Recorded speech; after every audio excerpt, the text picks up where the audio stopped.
Coucou, ça va, tranquille. Salam alaikum, je dois parler en arabe d'abord. Salam alaikum, marhaba bikum. من جديد أنا choisi Élise من فرنسا ياك. Tu parles arabe? Regarde, non, pas du tout. Tu parles arabe? Ah, tu sais, ça c'est la plus grave faute qu'ils ont fait l'État français. C'est pourquoi on a appris avec l'État marocain à parler français. Comme ça, tu as une mentalité d'un peuple. Ouais, Parce que pour parler la langue française, il faut penser comme les Français. c'est vrai. Donc, déjà, il faut pour vous présenter tous les deux. Après, c'est quoi l'idée? Vous connaissez le truc. C'est quoi l'idée avant de venir au Maroc? C'est quoi l'idée quand vous avez venu au Maroc? Alors, vous parlez assez fort ou ça va là? Ça va, ça va. Donc, je m'appelle Swazik, j'ai 26 ans et je viens de Haute-Savoie. Haute-Savoie. Haute-Savoie, Oh, exactement. c'est dans la montagne, c'est à côté de la Suisse en France. Ah, les montagnes des Alpes. Oui, Ah, c'est très joli là-bas. oui, c'est très joli. Et il y a beaucoup de neige. Il y a beaucoup de neige Il fait toujours. froid, voilà. Je pense que c'est une ville touristique. C'est pour les gens qui font du ski. Certaines, alors pas nous où on habite, mais C'est près de à Gap? côté. Non, pas Plus haut que Gap. Plus haut que Ouais. Gap. C'est plus vers Genève, mais Ouais. en France. Genève, c'est en Suisse et nous, C'est on en habite juste à la frontière. C'est les frontières des Alpes, c'est la Suisse, l'Italie et la France, c'est Voilà, ça? exactement. C'est que trois pays ici. Pour Pour les- les Alpes, oui, Italie, Suisse. Italie. Après, tu montes, il y a l'Allemagne. Il y a l'Allemagne, c'est ça. C'est plus loin. Ouais, ouais, Ouais. ouais. Allez. Eh ben, moi, je m'appelle Lise, j'ai 30 ans, j'habite aussi en Haute-Savoie. Et puis, voilà. Les plats typiques de notre région, on pourrait dire qu'il y a beaucoup de fromages en Haute-Savoie. Ah. C'est le reblochon, la fondue, la raclette. On est dans une région où il y a beaucoup de traditions. Combien des années vous êtes des amis? On se connaît depuis 2 ans. Ouais. 10 ans, c'est bon. C'est un petit village où habiter ou c'est une grande ville? Un petit village. Ouais. C'est comme Essaouira, le style de Essaouira? Non, ou c'est plus Petit, petit. c'est plus petit. Ok. Ouais. Les gens ils sont sympas là-bas, la vie comment c'est. Bah, dans les villages en France, tout le monde se parle un petit peu. Tu connais tes voisins, tu discutes. Donc c'est assez sympa. Quand tu es dans la ville, moins. Moi, Ouais, c'est comme Marrakech ici, dans la ville. On se communique, on a le clé de tout, c'est le salam alaikum. Salam alaikum, salam alaikum. Ça, c'est le clé pour commencer à parler avec quelqu'un. Mais ici, dans les gros villes, c'est la même situation ici. Parce que les gros villes, ça stresse les gens. Ils n'ont pas de temps.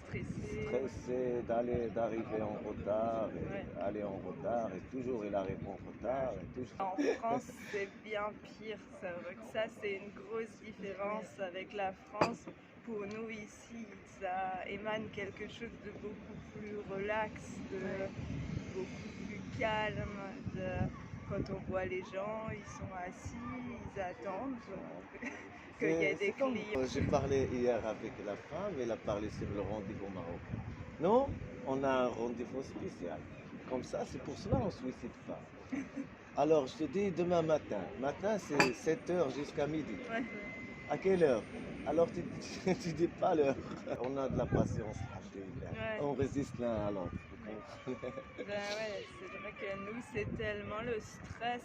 Il y a beaucoup de gens, ils vont à la crèche le matin poser le bébé à 6h, à 6h30 ils sont au travail, après ils reviennent le soir à 18h le soir, ils prennent le bébé à la crèche, ils le lavent, ils vont se coucher et ils recommencent. C'est comme des robots. À la fin, on est comme des robots. Vous comprenez, on cherche quelque chose à la fin, et pas le moment présent. Mais je pense aussi que c'est beaucoup lié au coût de la vie parce que tu vois en France, pour arriver à pouvoir vivre correctement ou juste arriver à payer ton loyer, les courses et tout le monde travaille beaucoup. Oui, Et c'est vrai que bien ça, sûr. c'est C'est stressant. stressant. Et tu te dis, on perd le sens des choses, quoi, à trop travailler et à oublier que enfin, l'argent, c'est un moyen, c'est pas une fin. C'est une matière. Voilà, C'est tout, c'est c'est une ça. matière. Et il y a un peu, je pense, des fois, ça, le rapport à l'argent, ça manque. On dit l'or. L'or en arabe, c'est dahab. Dahab. Dahab, ça veut dire il a parti. Mais la langue arabe, ce qui est magique, dahab, ça veut dire il a parti avec le cerveau des gens. C'est ça, l'or. En vraie traduction, ils ont suivi. C'est beau, ouais. C'est ça ce qui est magique en arabe. Dans le désert, il y a un Touareg qui nous a dit un homme pressé est un homme déjà mort. Je trouvais ça beau. C'est pas question de presser sur la route ou presser de faire les choses. La construction, on parle sur la construction de l'univers. L'univers n'a pas été construit comme ça. C'est étape par étape. Alors, la vie humaine, c'est pour cela. Il y a des gens qui, comment on dit, ils suivent, ils prennent un crédit pour avoir une voiture. Hein. Et comme ça, il devient un esclave pour l'État, pour payer tout ça. Pas besoin de tout ça pour vivre. Il y a des gens qui n'ont pas tout ça. Ils disent, comme tu as dit, la bonheur. La bonheur, ça ne vient pas avec l'argent. Le bonheur, ça vient avec l'amitié. Les gens qu'on est autour d'eux, les gens qui pensent à nous, qui donnent à nous du temps à parler, à discuter, à motiver les gens.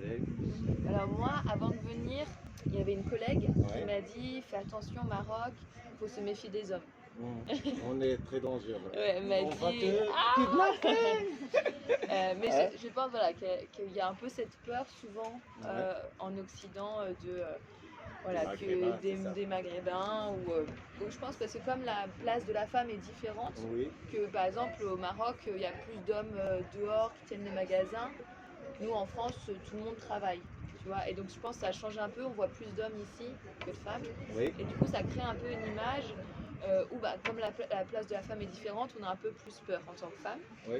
Mais nous on n'a eu aucun souci, on s'est pas du tout senti en insécurité. Après on n'est pas allé dans des endroits non plus, enfin on est resté à Marrakech, après on est dans le désert, mais voilà. Vous avez parti en désert? Oui. C'est bien. Oui. Avec un thé, coucher de soleil, tout Ouais. ça, avec la tente. Ouais, Les gens, ils sont sympas au C'était désert. vraiment chouette, C'est c'était sympa. super. Et pour la femme, nous, on peut pas. Ils ont des mauvaises idées. Ils croient que nous, on rend les femmes des esclaves. Si on rend les femmes des esclaves, comment je réagis avec ma mère? Comment je vais réagir avec ma soeur? Et si j'ai une soeur et son mari ne la respecte pas, c'est pas bien, je vais la défendre. Comprenez-nous, au contraire, la femme, elle est sacrée. Et quand la venue de l'islam, il a rendu la femme plus sacrée. Il t'a dit que la femme, c'est la frère d'homme. C'est l'équivalent de l'homme. Alors, on n'est pas plus fort que les femmes. Les femmes ne sont pas plus fortes que nous. Nous, on a des choses, des qualités. Eux, ils ont des qualités. Les qualités de la femme, ce n'est pas les qualités d'homme.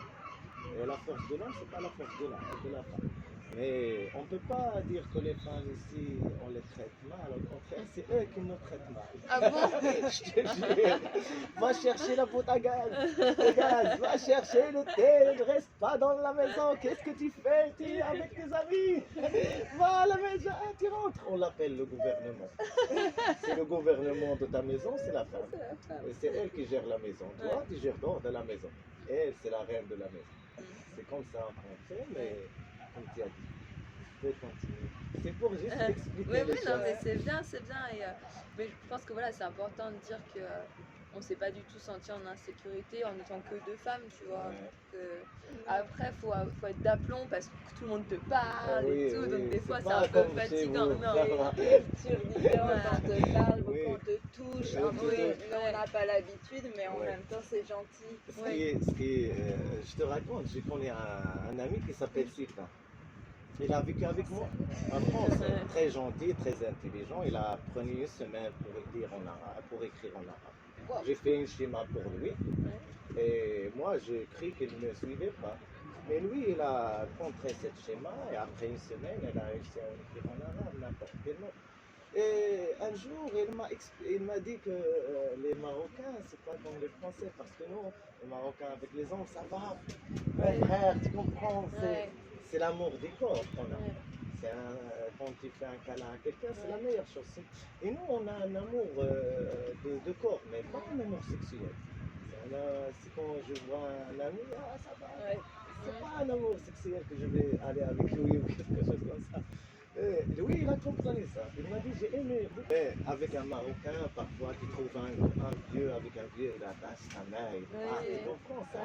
C'est que vous avez c'est lui qui m'a expliqué ça. Il m'a dit, vous avez l'amour du corps. Et c'est quelque chose qui est différent chez nous, ouais. J'ai une dernière question. Vous voulez pas épouser un Marocain?